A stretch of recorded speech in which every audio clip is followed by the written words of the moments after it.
do Livro dos Espíritos que a gente comentou, a questão da lei do esquecimento é exatamente na questão da investigação do inconsciente e principalmente na questão do reconhecimento de pessoas.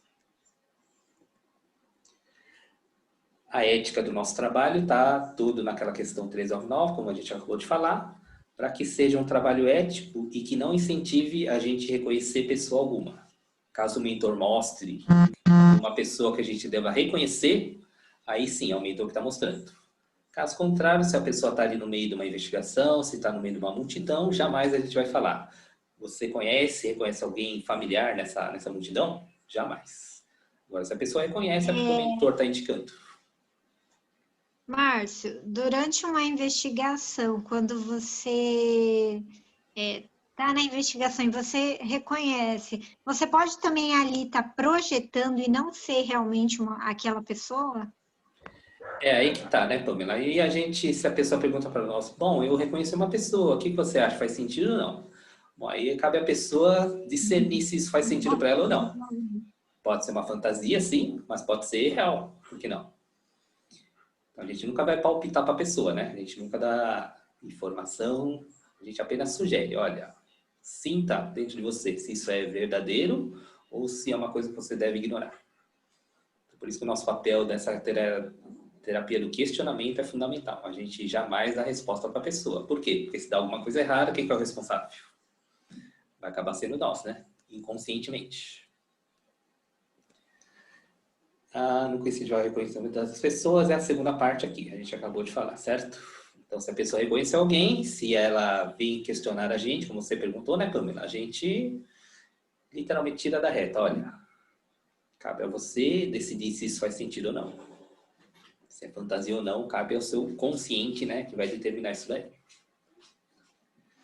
Bom, qual a diferença da nossa investigação de consciente, da nossa regressão terapêutica para da TVP? Vocês sabem, né, que na TVP o comando é totalmente do terapeuta.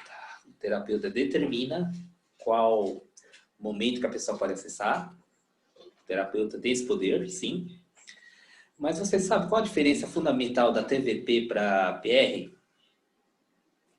Vocês têm ideia de qual a diferença primordial, além do comando, né? Óbvio.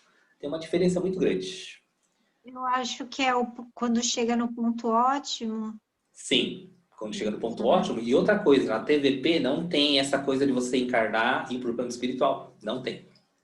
Por exemplo, você acessa uma situação de morte, desencarne, só que você não é levado para o plano espiritual.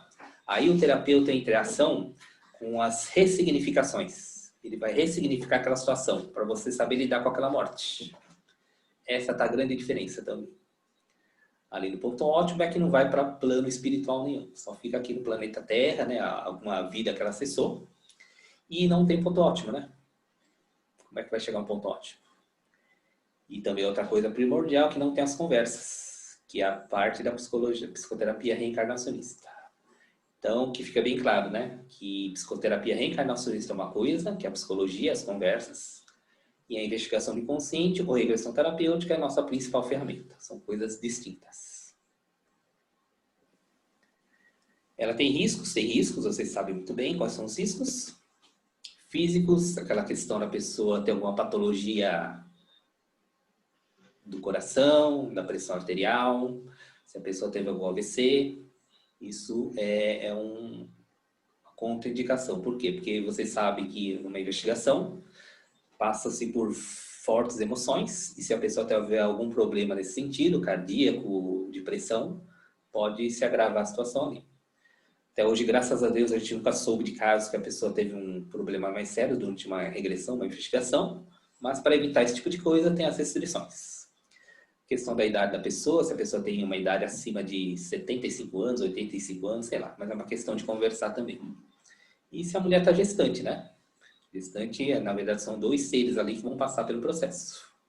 E aí, se a pessoa tem alguma contraindicação, a gente indica para INP, que é a investigação não pessoal ou à distância.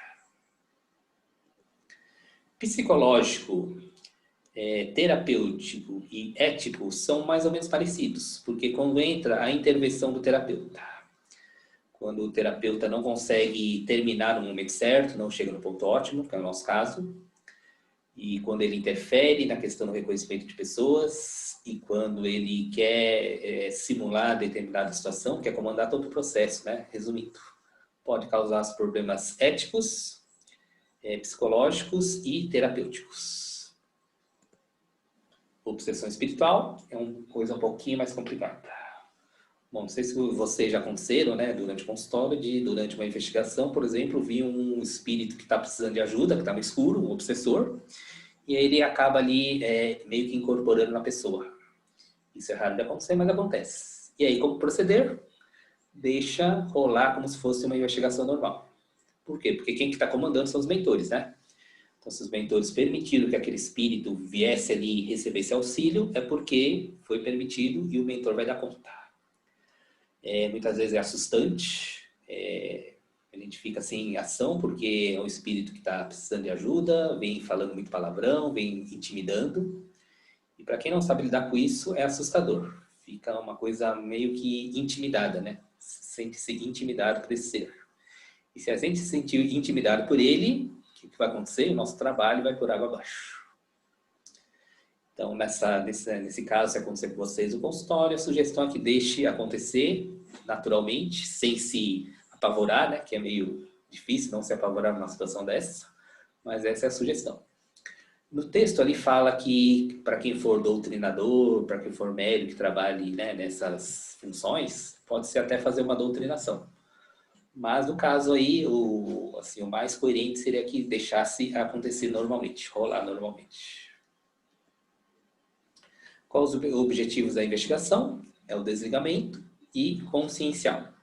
Desligamento são sintomas físicos ou emocionais que, apesar de serem assim sintomas que a gente não sabe de onde veio, por exemplo, muitas vezes é do inconsciente de investigação passada, para fazer esse desligamento a gente tem que ir até a situação, até o local, até o momento ali que aconteceu uma tragédia, por exemplo, que a pessoa tem uma fobia, né?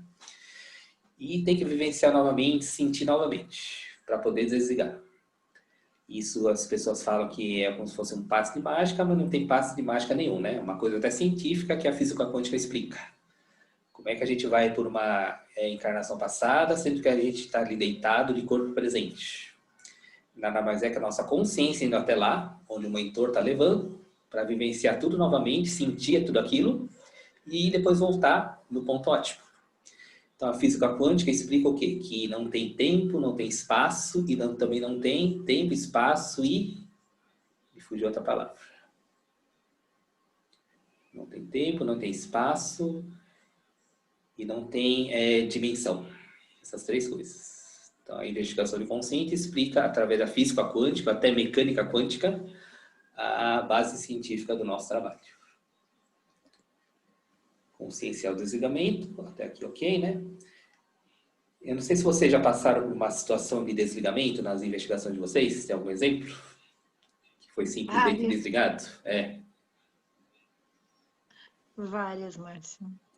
Então, quando a gente ocorre algum desligamento, a gente não tem trabalho nenhum, concordam? Que o mentor vai lá, mostra e automaticamente é desligado. A gente não tem esforço. Não precisa da nossa consciência trabalhar tudo aquilo. Agora, a parte consciencial é que acaba vindo, né, para complementar esse segundo objetivo. Por exemplo, a pessoa tem uma fobia porque uma encarnação passada ela passou por uma situação traumática. Tem um trauma ali. Desligou e a consciência, onde fica a consciência? É que isso não é dessa encarnação. Ela tem essa patologia que se desenvolveu nessa encarnação, mas ela não sabe a origem e o motivo. E a origem está lá atrás, numa encarnação passada. Essa parte consciencial do processo.